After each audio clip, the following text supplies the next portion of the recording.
Heading डालो रावचंद्र सेन।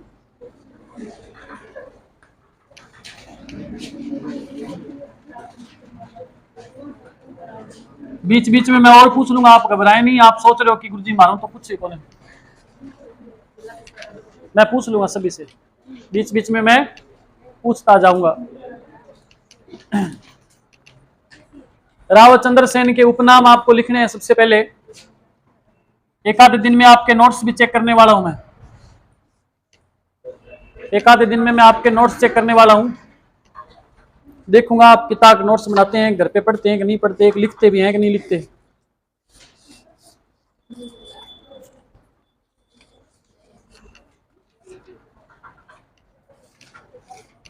रावचंद्र सेन के उपनाम बताओ भी। पहला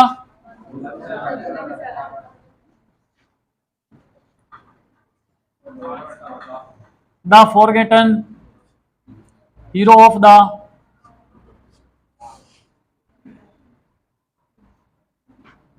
मारवाड़।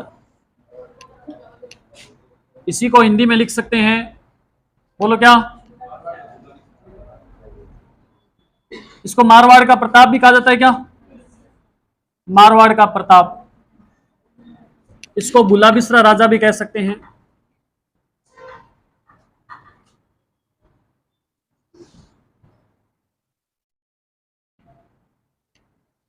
इसको कह सकते हैं हम प्रताप का अग्रगामी,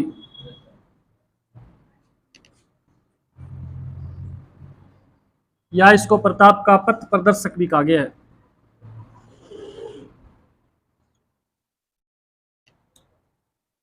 ये कुछ नाम है। विस्मृत नायक भी कह सकते हैं, बुला बिसरा कोई विस्मृत कहते हैं, ठीक है ना। ये बुला बिसरा की जगह विस्मृत नायक आ जाए, आपको गुरुजी लिखवाए नहीं, शासनकाल लिखवाते हैं। शासनकाल इससे पहले वाले का कब तक था? 1562। इसका 1562 से 1500, वैसे तो 81 तक भी बोलते हैं, 83 तक भी बोलते हैं, ठीक है। क्यों बोलते हैं वो आगे बात करेंगे। हाँ, 2 साल के लिए खालसा घोषित किया गया था। अब बढ़ते हैं आगे।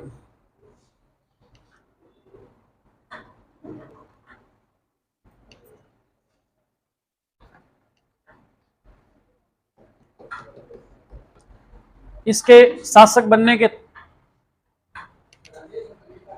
राजेश और ललिता। 1 बजे का बोला टाइम का ना, 2 बज गए। जाओ बेटा, कोई नहीं, आ जाओ। कल से आपकी छुट्टी 1 घंटा और लेट होगी, ठीक है। 3 बजे छुट्टी होगी, बता देना कल। उधर जगह दे दो बेटा, निकलने दो।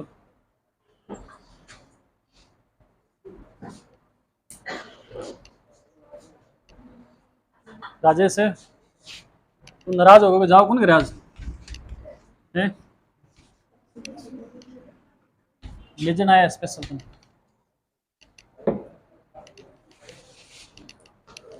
पढ़ दो छोरा, जान दो।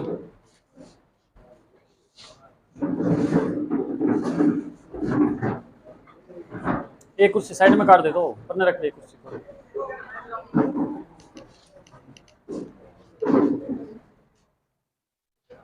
अब लिखो रावचंद्र सेन के बारे में कि 1564 ईस्वी के अंदर लिखो, 1564 में अकबर ने, 1564 ईस्वी के अंदर अकबर ने हुसैन खां कुल्ली, क्या नाम है,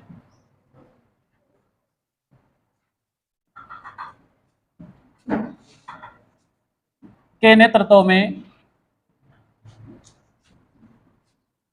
सेना भेजी। हुसैन खां कुल्ली के नेतृत्व में सेना भेजी। इस दौरान चंद्रसेन का भाई क्या नाम था, राम, भी अकबर के साथ था।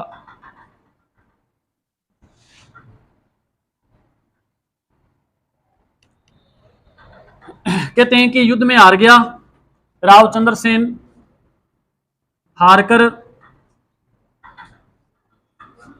मारवाड़ से बद्राजून चला गया।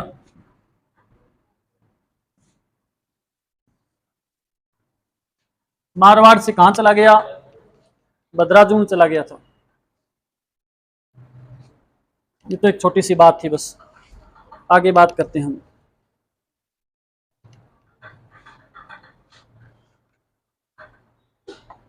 याद रहेगा आपको इतना, 1564 में अकबर ने हुसैन खां कुली के नेतृत्व में सेना भेजी। इस दौरान जो इसका भाई था रावचंद्र सेन का राम, वो भी मुगलों के साथ मिल गया था और युद्ध किया। युद्ध में हार जाता है रावचंद्र सेन। हारने के बाद जोधपुर मारवाड़ छोड़ करके कहां चला जाता है, बदराजून की पहाड़ियों में। बदराजून का कोई किला है छोटा सा, महलों में, वहां जाकर के रहने लगता है। लेकिन अकबर बार बार आक्रमण करता है, तो कहां कहां जाना पड़ेगा वो हम आगे पढ़ेंगे।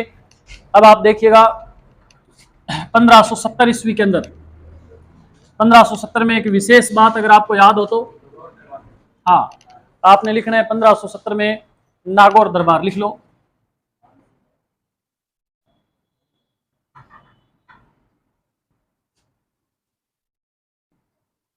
नागौर दरबार किसने लगाया था, अकबर द्वारा ये नागौर दरबार लगाया गया। इसमें कुछ व्यक्ति आकर के, जैसे एक जैसलमेर का बंदा था जिसका नाम था हरराय भाटी। जैसलमेर का कौन था, हरराय, जैसलमेर का हरराय भाटी नाम का एक व्यक्ति, वो आकर के अधीनता स्वीकार करता है। और हाड़ौती का सुरजन हाड़ा, हाड़ौती से कौन आता है, ये भी इंपॉर्टेंट है, सुरजन हाड़ा। बीकानेर से आता है, बीकानेर से वैसे तो कल्याणमल आता है, लेकिन कल्याणमल का पुत्र भी, इसका नाम था राय सिंह, ये भी आकर के अकबर की अधीनता स्वीकार करता है। अकबर कह रहा है सभी से कि आप आकर के मेरी अधीनता स्वीकार कर लो, वरना मेरे से युद्ध करना पड़ेगा। तो बहुत सारे जो राजा थे वो पहले डर गए, डर करके आकर के उन्होंने बिना युद्ध लड़े ही अधीनता स्वीकार अकबर की कर ली थी। आपको पता है 1562 ईस्वी के आसपास ही आमेर का एक राजा था जिसका नाम था बारमल, उसने तो सबसे पहले अधीनता स्वीकार करी और साथ में अपनी पुत्री का विवाह भी इसके साथ कर दिया था, अकबर से किया था ना। तो ये चीजें हैं। लेकिन दो ऐसी रियासतें थी, एक तो मेवाड़ की अगर हम बात करें तो मेवाड़ के उस समय राजा थे महाराणा प्रताप, 1572 में शासक बन गए थे। नागौर दरबार हालांकि पहले लगा था उदय सिंह के शासनकाल में। तो महाराणा प्रताप ने एक तो अधीनता स्वीकार नहीं करी थी अकबर की, और एक मारवाड़ के अंदर अभी राजा कौन है, रावचंद्र सेन, वो भी अधीनता स्वीकार नहीं करेगा। हुआ ऐसे था कि नागौर दरबार में जो रावचंद्र सेन था ना, इस चंद्रसेन के भाई कौन कौन है, एक का नाम उदय सिंह है और एक का नाम है राम। ये पहले ही अकबर के दरबार में है। तो जब ये रावचंद्र सेन वहां जाता है अकबर के दरबार में, तो कहते हैं कि ये अकबर जो है ना, ये इन दोनों को ज्यादा तवज्जो दे रहा था। और ऐसा देख करके रावचंद्र सेन को लगा कि मुझे इस दरबार में नहीं रुकना चाहिए। तो आपको याद रखना है कि रावचंद्र सेन नागौर दरबार में पहुंचा तो था, लेकिन बिना कुछ संधि किए, बिना बातचीत किए वहां से वापिस लौट गया था। याद रखने, क्या रखना याद, चंद्रसेन नागौर दरबार में गया था, लेकिन बिना संधि किए वापिस लौट आया था।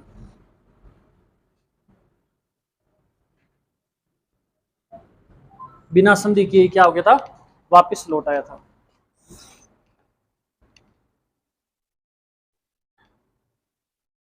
ये मैं आपको पहले लिखवा चुका हूं कि नागौर में शुक्र तालाब का निर्माण लिखवाया क्या मैंने, पहले लिखवाया था क्या मैंने जब मेवाड़ पढ़ाया था, है ना। अकबर ने शुक्र तालाब का निर्माण करवाया था अकाल रात कार्य के दौरान। तो वो बार बार अब नहीं लिखेंगे हम, यहाँ तक ये मामला हुआ। अब जब अधीनता स्वीकार नहीं करेंगे तो अकबर क्या करेगा, इस पे आक्रमण करेगा बार बार। आक्रमण करने के बाद क्या हुआ था वो हम बात करते हैं अभी। तो ये नोट कर लिया आपने, आगे बढ़ते फिर।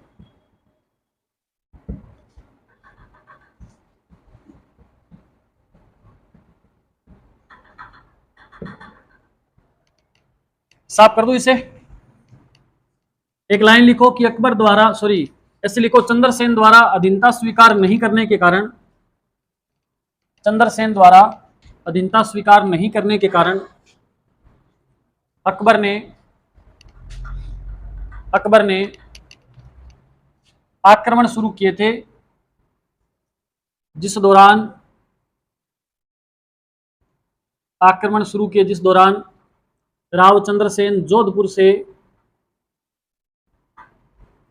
भद्राजून, जोधपुर से, अब आप देख करके लिख लेना इधर, भद्राजून, जोधपुर से भद्राजून, भद्राजून से सोजत, सोजत से सिवाना, कितनी जगह देखो भटका होगा बेचारा, सिवानी लिख दिया मैंने, सिवाना, सिवाना से पीपलूद, ठीक है, और पीपलूद से कोनुजा गांव, इधर लिख रहा हूं आगे, कोनुजा, कोनुजा से सिरोई, सिरोई से डूंगरपुर, डूंगरपुर से जैसे जैसे आक्रमण होते गए वैसे वैसे आगे बढ़ता गया, बोले करते रहो आक्रमण, और लास्ट के अंदर और जोर कर भी गेट ने बंद तोड़ दे भी गुस्से में आगे, लास्ट में सारण की पहाड़ियों में शरण ली थी, अंत में कहां चला गया था बांसवाड़ा के बाद, सारण की पहाड़ियां,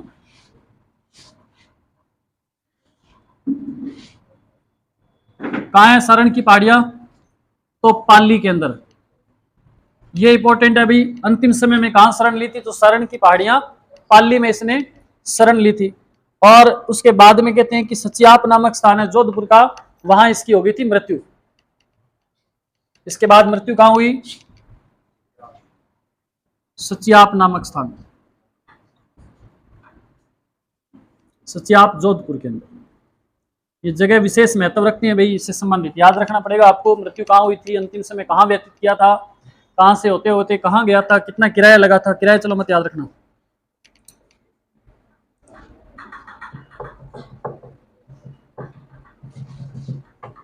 विशेष बात पता क्या है, मृत्यु होगी सचियाप में, फिर आपने क्या याद रखना, ध्यान रखना, आरएस में प्रश्न आया था यहां से जो लिखवा रहा हूं, आपने लिखना है सचियाप में ही क्या है, सचियाप में ही रावचंद्र सेन की छतरी है, रावचंद्र सेन की क्या है, छतरी है, और इसकी छतरी के पास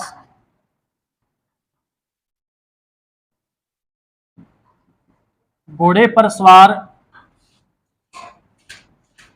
5 महिलाओं की मूर्तियां हैं,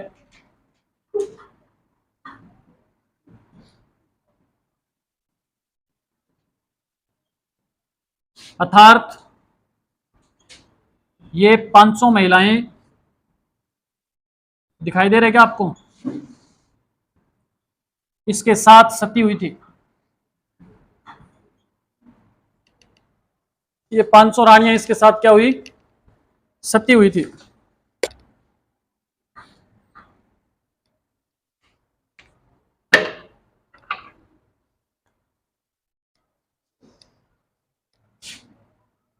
पांच सौ महिलाएं सती हुई थी, ध्यान रखना, रावचंद्र सेन के साथ कितनी रानियां सती हुई थी, तो 5 रानियां सती हुई थी, याद रखोगे।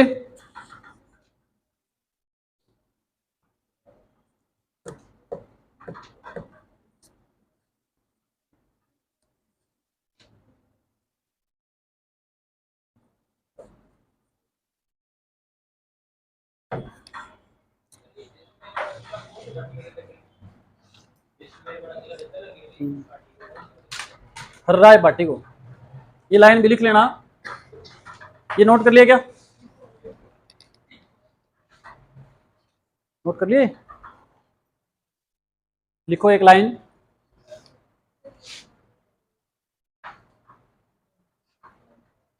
कई लिखा है, कई कौन लिखा है, था ही कौन लगा है, ये तो करेगा लिखना हो, सागे सागे लिख लिया करो, कहानी तो ही कौन, महिलाएं इसके साथ सती हुई थी, ये 500 महिलाएं इसके साथ सती हुई थी,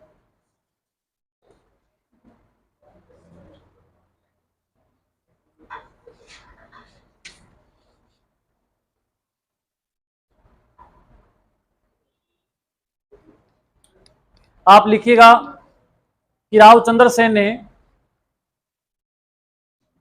रावचंद्र सेन ने अपने निर्वासन के समय, रावचंद्र सेन ने अपने निर्वासन के समय पोखरण का किला, पोखरण का किला 1,00,000 मुद्राओं में, पोखरण का किला 1,00,000 स्वर्ण मुद्राओं में, सोने की 1,00,000 मुद्राओं के बदले 1,00,000 स्वर्ण मुद्राओं में जैसलमेर के हर्राय भाटी को बेच दिया था। जैसलमेर के हर्राय भाटी को दे दिया था।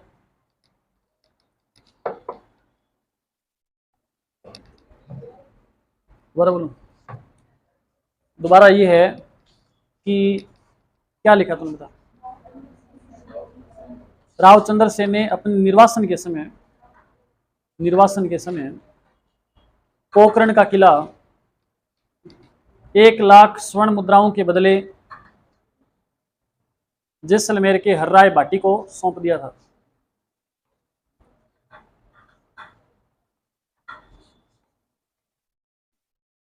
लिख लिया।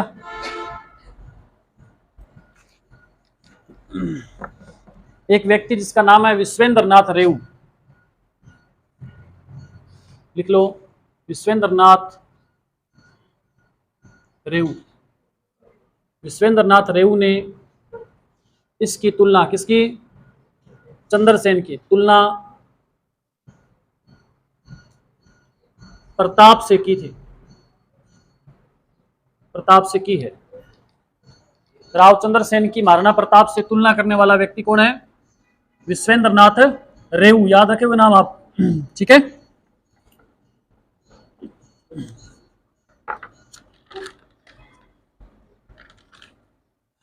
इसकी मृत्यु हो जाती है 1581 ईस्वी के अंदर, ध्यान देना।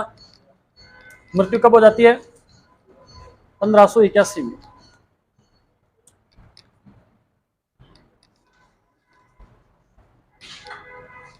थक गया बेचारा ना, कहां से, जोधपुर, भद्राजून, सोजत, सिवाना, पीपलूद, कोणुजा, सिरोही, डूंगरपुर, बांसवाड़ा, सारण की पहाड़ियां, पाली, फिर सचियाप, जोधपुर में जाकर के रेस्ट किया लंबे समय तक है। हाँ, लगभग समकालीन से हैं ये। हाँ, अब आपने यहाँ क्या ध्यान देना है, सुनना बढ़िया से, ये बात पेपर में पूछी जा सकती है। जब रावचंद्र सेन की मृत्यु हो गई तो इसके बाद, क्योंकि इसकी मृत्यु हुई तब मारवाड़ पे अधिकार लगभग किसका हो गया था, 1572 में। कहते हैं कि 1572 ईस्वी के अंदर ही कहते हैं कि जो जोधपुर था ना, क्या था, जोधपुर का प्रशासक है ना, वो बीकानेर का एक राजा था, कल्याणमल का पुत्र राय सिंह है। याद रखना, इंपॉर्टेंट है काफी। जोधपुर का प्रशासक बीकानेर के राय सिंह को बना दिया था। लिख लो ये लाइन, देखा है बेटा मेरे का नहीं, सर्कस अलग है। 1572 में जोधपुर का प्रशासक बीकानेर के राव राय सिंह को बना दिया था।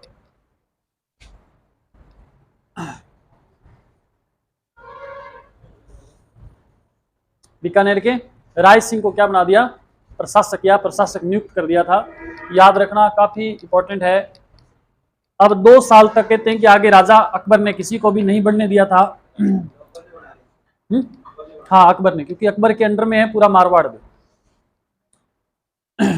अब जोधपुर का आगे राजा कौन बने, चंद्रसेन की मृत्यु होने के बाद, तो चंद्रसेन खुद इधर उधर भटकता भटकता मरा था, मारवाड़ उसने पहले छोड़ दिया, तो आगे शासक बनने में समस्या आएगी। तो कहते हैं कि अकबर ने क्या किया था, अकबर ने 2 साल के लिए मारवाड़ को खालसा घोषित कर दिया था। याद रखो, लाइन लिखो, चंद्रसेन की मृत्यु के बाद, चंद्रसेन की मृत्यु के बाद 1581 से 1583 तक, 1581 से 1583 तक, क्या लिखा है, हाँ, चंद्रसेन की मृत्यु के बाद 1581 से 1583 तक अकबर ने मारवाड़ को खालसा घोषित कर दिया था। अकबर ने मारवाड़ को खालसा घोषित कर दिया। खालसा घोषित करने का मतलब है कि मारवाड़ सीधा अंडर में किसके हो गया। हाँ, याद क्या रखना आपने, जब पूरे मारवाड़ को खालसा घोषित किया गया तब भी मारवाड़ का प्रशासक किसको बनाया गया था? राय सिंह को ही बनाया गया था, ध्यान रखना। 1572 से लेकर के और 1583 तक राय सिंह जो है वो क्या रहा था? मारवाड़ का प्रशासक रहा था, याद रहेगा आपको, अभी लिखवाया मैंने। अब आगे ध्यान दीजिएगा, आगे शासक बनाने की जब बात आती है तो एक जो इसका भाई था राव चंद्र सेन का, क्या नाम था? उदय सिंह। उदय सिंह बड़ा था राव चंद्र सेन से, वो राजा बनने के लायक था लेकिन राजा बनने नहीं दिया था किसी वजह से, और चंद्र सेन को बनाया गया था। अब अकबर ने क्या किया है, आगे जो शासक है वो किसको बना दिया था? उदय सिंह को बना दिया था, याद रखना आपने। तो आगे आप हेडिंग डालें मोटा राजा उदय सिंह, मोटा राजा उदय सिंह। आगे शासक बन गया मोटा राजा, कितना मोटा राजा? काफी मोटा राजा। और इसका शासनकाल लिख लो 1583 से 1595। शासनकाल क्या है? 1583 से 1595।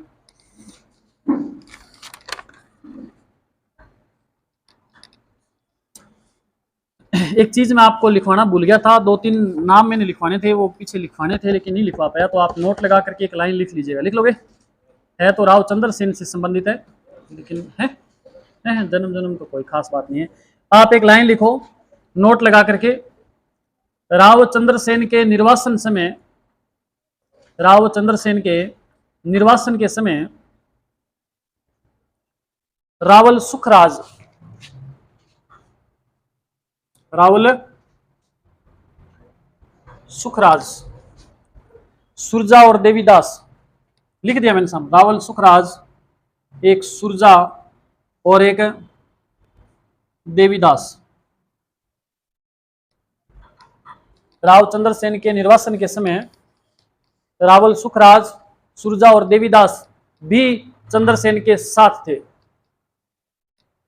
वो कौन से लोग थे? 3 जो राव चंद्रसेन के साथ साथ इतनी जगह घूमे थे, इनका भी किराया भरा था चंद्रसेन ने।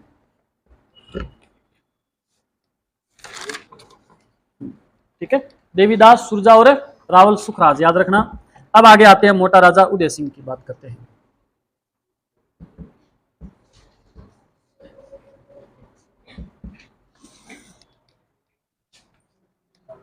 ध्यान देना भाई, मोटा राजा उदय सिंह क्योंकि अकबर के दरबार में रहता है, इसका मतलब अकबर के दिन था तो पहले स्वीकार ही मानी जा रही है। वो तो वैसे ही मारवाड़ छोड़ के अकबर की शरण में चला गया पहले ही। तो आपको याद ये रखना है कि उदय सिंह शासक बना तो अधीनता स्वीकार करके ही बना था वो। तो पहली बात ये लिखनी है आपने, मोटा राजा उदय सिंह मारवाड़ का पहला राजा, मारवाड़ का पहला शासक था जिसने मुगलों की अधीनता स्वीकार करी।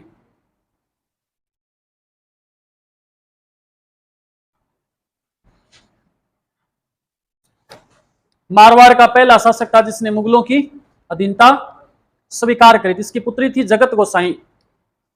मोटा राजा उदय सिंह की पुत्री का नाम क्या था? जगत गोसाई।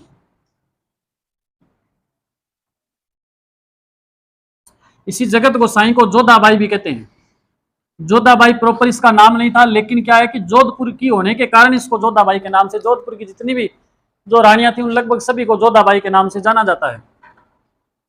एक पुस्तक है उमर ए हनूद, पुस्तक का नाम क्या है? उमर ए हनूद।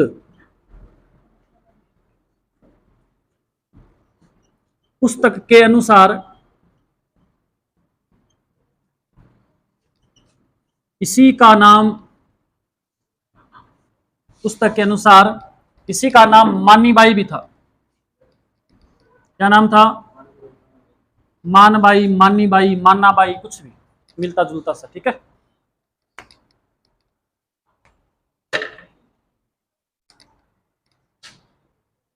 मार्कर ने बड़ी शान ले रखी है। एक बंदा स्पेशल चाहिए मार्कर में इंक डालने के लिए। किसी का सिलेक्शन हो, कोई डिजिटल बोर्ड गिफ्ट कर दो, एक आधा 1.5-2 लाख लगेंगे। हैं सिलेक्शन है बात तो दिखे ही कौन बेटा। पहला पहला फेंक बोक रहा है गुरुजी मैं इं कर देंगे और बिया कर दिया मन लागण तो दो एक, फिर जे मैं दिख जाता होते देख लिए। कई तो बहुत बड़ी बड़ी फेंकते थे, वो मिठाई का डिब्बा ही नहीं देके गए। आगे देखो भाई, दिल्ली का राजा कौन है इस समय? दिल्ली का राजा कौन इस समय? दिल्ली का शासक है अकबर। और अकबर का पुत्र कौन है? शाहजहां। तो हुमायूं या जहांगीर बताओ कौन है? हुमायूं कौन है अकबर का? हुमायूं तो इसका है पिता, और जहांगीर इसका क्या है? पुत्र है। ध्यान रखना, जहांगीर का ये क्या लगता है? दादाजी लगते हैं इसके। जहांगीर का विवाह किससे हो गया? याद रहेगा आपको, जगत गोसाई जोधाबाई मानीबाई से विवाह किसका हुआ था? जहांगीर।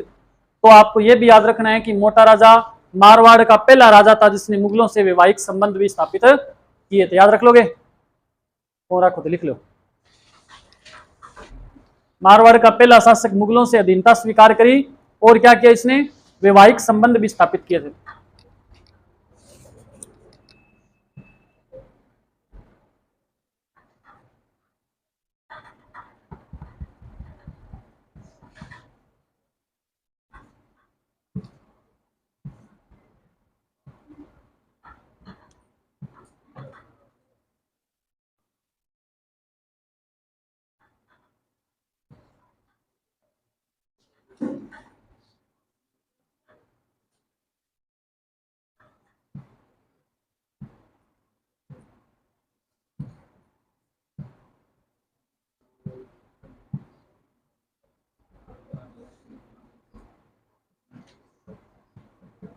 नोट कर लिया इतना? अब लिखो आगे, एक लाइन और लिखो। एक तो लिखो उदय सिंह का एक पुत्र था किशन सिंह, साफ करना पड़ेगा इसको ना। लिखो उदय सिंह के पुत्र किशन सिंह ने, उदय सिंह के पुत्र क्या नाम? किशन सिंह। Very good. उदय सिंह के पुत्र किशन सिंह ने किशनगढ़ की स्थापना की थी। 1611 तो नहीं है, 1609 होना चाहिए मेरे हिसाब से।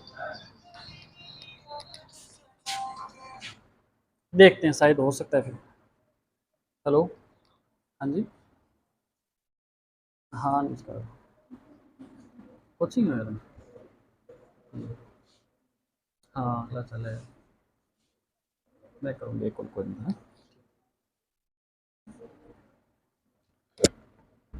ठीक है भाई। किशनगढ़ में राठौड़ वंश की नींव किसने डाली थी? राठौड़ों की 3 शाखाएं हैं राजस्थान में, है ना? 3 है ना? एक तो कहाँ है? मारवाड़ में। तो मेरे को बताएंगे लड़कियों में आगे आगे कतार में जो बैठे हैं वो बताएं मेरे को, मारवाड़ में राठौड़ वंश की स्थापना किसने करी थी? आगे आगे पंक्ति में कोई अपने आप को मान ही नहीं रहा। 1609 होना चाहिए मेरे हिसाब से, बाकी देख लेंगे, कोई बात नहीं, चेक कर लेंगे। 11 है तो 11 कर लेंगे। इसको पेंडिंग रख लो एक बार, फिर ये लिखो मत आप। किशनगढ़ की स्थापना बाद में देखेंगे। मारवाड़ में राठौड़ वंश की स्थापना किसने करी? राव सिहा। मिल गया आपको? नहीं। अच्छा, और बीकानेर में राठौड़ वंश था ना? लड़कियों से पूछ रहा हूं मैं, राव बीका। लड़के चलो मेरे को ये बता दें, राठौड़ वंश की स्थापना मारवाड़ में राव सिया ने कब की थी?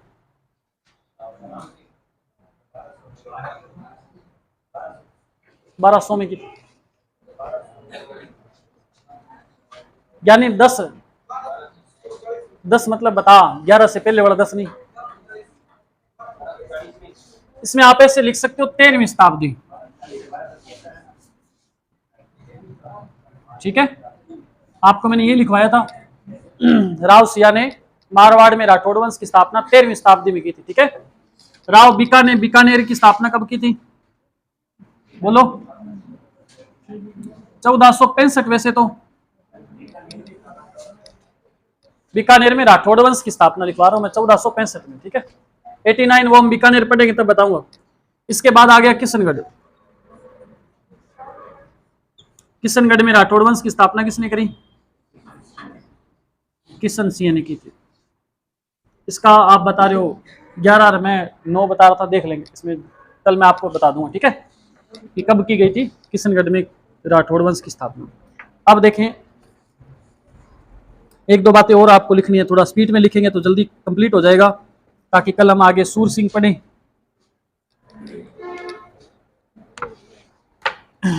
लिखना एक दो बातें और आप। एक तो अच्छा कहते हैं कि उदय सिंह जो था ना, उसने मारवाड़ के अंदर जो ब्राह्मण और चारण लोग थे ना, उन चारणों को दान में भूमि दी गई थी पहले, और वो दान में दी गई भूमि उनसे वापस छीन ली थी। किसने? उदय सिंह ने।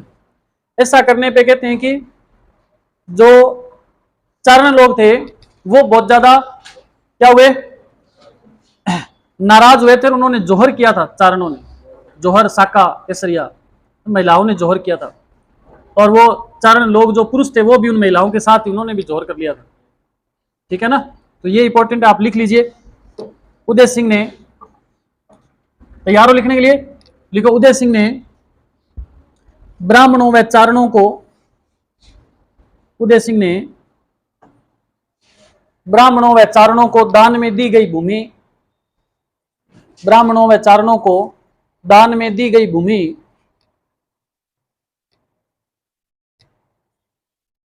वापिस छीन ली थी, वापिस छीन ली थी। इस कारण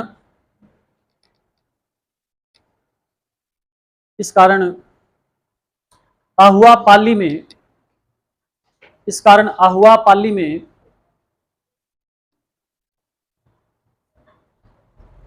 चारणों ने जोहर किया था। आहुआ पाली में चारणों ने जोहर किया था।